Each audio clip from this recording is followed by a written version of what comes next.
তো hello friends, welcome to our channel filmy beat. তো আজকে আমরা যে সিরিজটা নিয়ে কথা বলবো সেই সিরিজটার নাম হলো নবরসা, যেটা মণিরত্নম প্রেজেন্ট করেছে এবং এটা মণিরত্নমের ডিজিটাল ডেবিউ এবং এটা নেটফ্লিক্সে রিলিজ হয়েছে। তো এই সিরিজটার ভালো দিক কী খারাপ দিক সেসব নিয়ে কথা বলবো। Let's start the video. Navarasa Navarasa নটা রসা বা নটা ইমোশনস নিয়ে কথা বলে এবং এটা প্রত্যেকটা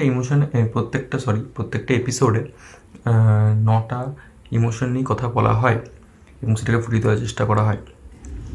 এবার নটা এপিসোডকে নজন ডিরেক্টর ডিরেক্ট করেছেন এবং এখানে ডিরেক্টরদের বেশ ভালো কম্বিনেশন দেখা যায়। যেমন এখানে গৌতম বাসুদেব মেননের মতো ডিরেক্টরও কাজ করেছেন, তেমনি এখানে ইয়াং ডিরেক্টর কার্তিক সুব্বারাজও কাজ করেছেন, তো এখানে প্রিয়দর্শনও কাজ করেছেন। তো এখানে বেশ একটা ভালো মিশেল দেখতে পাচ্ছি এবং খুব ভালো ভালো বড় বড় মিউজিক ডিরেক্টর এখানে মিউজিক দিয়েছেন। এ আর রহমান, বিশাল ভারদ্বাজ প্রত্যেকেই দিয়েছেন। যাই হোক, রিভিউতে আসি। তো ফার্স্ট এপিসোডটার নাম হচ্ছে এদিরি, যেটা করুণা রাসানে কথা বলে এবং এটা ডিরেক্টর হচ্ছে বিজয় নাম্বিয়ার। তো বিজয় নাম্বিয়ার আমার পার্সোনালি খুব পছন্দের একজন ডিরেক্টর, কারণ ওনার ফিল্মের মধ্যে একটা আলাদা অ্যাম্বিয়েন্স ক্রিয়েট করা হয় এবং একটা বেশ ডার্ক ব্যাপার থাকে এবং তার ক্যামেরা সিনেমাটোগ্রাফি খুব ভালো থাকে। তো ওইখানেও সেই ব্যাপারটা রয়েছে ভালো, বাট প্লটটা আমার কোথাও না কোথাও গিয়ে একটু ডাল লেগেছে। প্লটটা আমি ঠিকঠাক কানেক্ট করতে পারিনি এই প্লটটার সাথে। তো বিজয় নাম্বিয়ার এখানে ডিরেকশন হয়তো ভালো দিয়েছেন, বাট প্লটটা আমার কোথাও না কোথাও ডিসকানেক্টেড ফিল হয়েছে। এখানে কাস্ট পারফরমেন্স খুব ভালো, যেটা প্রকাশ রাজ, বিজয় সেতুপতি এবং রেবতী রয়েছেন এখানে। প্রত্যেকেরই পারফরমেন্স খুব ভালো এবং কিছু ডায়লগস, কিছু কনভারসেশনস খুব ভালো এখানে। বাট ওভারঅল যদি দেখি তো এটা একটা বিলো অ্যাভারেজ এপিসোড আমার লেগেছে, বাট ঠিকঠাক। এবার সেকেন্ড এপিসোডে আসি। তো সেকেন্ড এপিসোডটা হচ্ছে সামার অফ 92, যেটা রিড করেছেন প্রিয়দর্শন এবং এটা হাস্য রস নিয়ে কথা বলে। তো প্রিয়দর্শন মানে একটা কমেডি ভাইব তো আসেই সবসময় এবং প্রিয়দর্শন সেটার জন্য পরিচিত।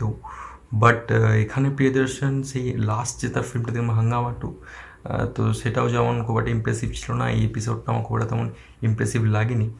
হ্যাঁ, হয়তো যোগী বাবু পারফরমেন্স খুব ভালো এবং যোগী বাবু হাসাতে কিছু কিছু জায়গায় পেরেছেন হয়তো, বাট ওভারঅল যে হিউমারটা ক্রিয়েট করার চেষ্টা করা হয়েছে সেই হিউমারটা কোথাও না কোথাও গিয়ে মনে হয় যে ঠিকঠাক ক্যাচি নয় এবং সব জায়গাতে ইমপ্রেসিভ লাগে না দেখতে। বাট হ্যাঁ, ক্লাইম্যাক্সটা আমার ভালো লেগেছে, বাট বেশিরভাগ জায়গাতে আমার মনে হয় এই এপিসোডটা সাকসেসফুল হয় না মানুষ থেকে হাসাতে এবং এখানে হাস্যরাস নিয়ে কথা বলা হলেও সেটা খুব একটা ভালোভাবে আমার মনে হয় না ফুটে উঠাতে পেরেছেন প্রিয়দর্শন। তো এবার যদি থার্ড এপিসোডের কথায় আসি, তো থার্ড এপিসোডটার নাম হলো প্রজেক্ট অগ্নি, যেটা অদ্ভুত রসায়নে কথা বলে এবং ওর ডিরেক্টর হচ্ছেন কার্তিক নারায়ণ। তো কার্তিক নারায়ণের যদি আগে আপনি একটা ফিল্ম দেখে থাকেন, সেই ফিল্মটার নাম ছিল D16, যেটা দর্শক মহলে খুব সমাদৃত হয়েছিল এবং ফিল্মটা আমারও পার্সোনালি খুবই ভালো লাগে। তো ওই ডিরেক্টর যখন এই এপিসোডটা ডিরেক্টর আমি দেখলাম তখন তো এক্সপেকটেশন তো থাকে এবং এক্সপেকটেশনটা তিনি পুরোপুরি ফুলফিল করেছেন এবং এই এপিসোডটা one of the best episode এবং দ্য 9 এপিসোডস আমার মনে হয়েছে। এবং এপিসোডটার যে কনসেপ্টটা প্রচণ্ড ইউনিক এবং যেটা সব থেকে বেশি দেখা সেটা হচ্ছে ডিটেলিংটা। প্রত্যেকটা এপিসোডের মধ্যে এই এপিসোডে যে ডিটেলিং না, সেটা জাস্ট আউটস্ট্যান্ডিং এবং আমার এই ডিটেলিং খুবই ভালো লেগেছে। এবং এখানে যে কাস্ট পারফরমেন্স যদি বলি, অরবিন্দ স্বামী এবং প্রসন্না রয়েছেন, দুজনেই নিজের জায়গায় খুব ভালো পারফরমেন্স ডেলিভার করেছেন। বাট এই সবথেকে ডিরেকশনটা খুব ভালো হয়েছে বিকজ প্লটটা এত এঙ্গেজিং এবং স্ক্রিন প্লেটাও খুব ভালো। এর প্লটটা ভালো এবং স্ক্রিন প্লে দুটোর মিশেলে এর যে এপিসোডটা তৈরি হয়েছে জাস্ট ফ্যাব। আমার খুব ভালো লেগেছে এই এপিসোডটা। এই এপিসোডটা আমার টপ লিস্টে তো থাকবেই নটার মধ্যে। তো এবার যদি 4 নম্বর এপিসোডে আসি, 4 নম্বর এপিসোডের নাম হচ্ছে পায়াসম, যেটা বিভৎস রাসায়নিক কথা বলে এবং এখানে এই এপিসোডটার ডিরেক্ট করেছেন বসন্ত। তো এই এপিসোডটার যেটা ভালো লেগেছে আমার সেটা হচ্ছে যে এই এপিসোডে যেটা সাউথ ইন্ডিয়ান ট্রেডিশনাল ম্যারেজ, একটা বিবাহকে দেখানো হয়েছে এবং সেখানে যে লোকজন আসে এবং পায়াসামের জন্য আসে। তো ওই যে অ্যাম্বিয়েন্সটা ক্রিয়েট করেছেন ডিরেক্টর, যে সিনেমাটোগ্রাফির মাধ্যমে একটা ভালো সিনেমাটোগ্রাফি দেখতে পাবেন এই এপিসোডটার মাধ্যমে, এপিসোডটার মধ্যে। তো এই এপিসোডটার যে ওই যে পুরো অ্যাম্বিয়েন্সটা ক্রিয়েট হয়েছে বিয়ের, ওখানে যে রিচুয়ালসগুলো হয়, দেখানো হয়, লোকজন আসে, তো ওইটা আমার খুব ভালো লেগেছে বেশ। এবং এপিসোডটাতে দিল্লি গণেশ রয়েছেন এবং অদিতি বালান রয়েছেন তো দিল্লি গণেশের পারফরমেন্স এপিসোডটা জাস্ট দেখার মতো।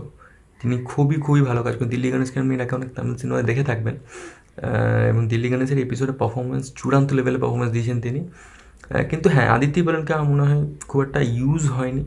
তার আমি লাস্ট ফিল্ম দেখলাম কোল্ড কেস, তো কোল্ড কেসেও তার খুব একটা স্কোপ ছিল না অ্যাক্টিংয়ের, কারণ রবিতে তার যে অ্যাক্টিং দেখেছিলাম আমি, তো লাস্টে কোল্ড কেসেও দেখলাম খুব একটা ভালো স্কোপ ছিল না, হয়তো স্কোপ দেয়নি বা হয়তো হয়নি, বাট এখানেও দেখলাম খুব একটা ছিল না তাকে কিছু করার মতো। তার যে অন্য যে কাউকে নিলে কোনো খুব একটা অসুবিধা ছিল না, কারণ তাকে খুব একটা পারফরমেন্স ডেলিভার তো আমি দেখতে পেলাম না, কিছু লক্ষ্য করতে পারলাম না। বাট এখানে হ্যাঁ, এখানে যে ঈর্ষা ঘৃণা যে ব্যাপারটা দেখানো হয়েছে এপিসোডটার মাধ্যমে, এই বিভৎস রাসার যে মূল জিনিস, তো সেটা ভালো, এই এপিসোডটা ভালো লেগেছে।